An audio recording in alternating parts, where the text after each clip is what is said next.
সম্মান দিলে আপনি সম্মান পাবেন। এখন এই কথাটার ভিতরে যুক্তি আছে।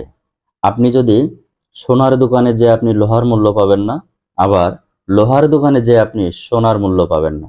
এই জন্য আপনাকে আপনি সম্মান করবেন ঠিক যে সেই মানুষগুলোই আপনাকে সম্মান করে যারা আপনার মতো সম্মানবোধ আছে।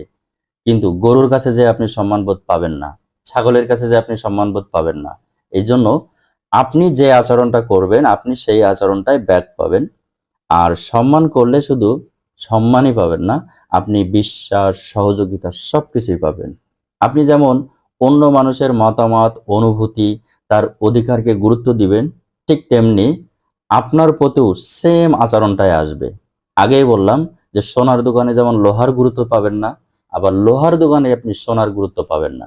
এই জন্য আপনি যেটা করবেন, যেমন আমরা বলি টাকায় টাকা আনে, ঠিক একইভাবে সম্মানে সম্মান আনে। এই জন্য যারা বুঝবে তারা বুঝবে, যারা বুঝবে না তারা বুঝবে না।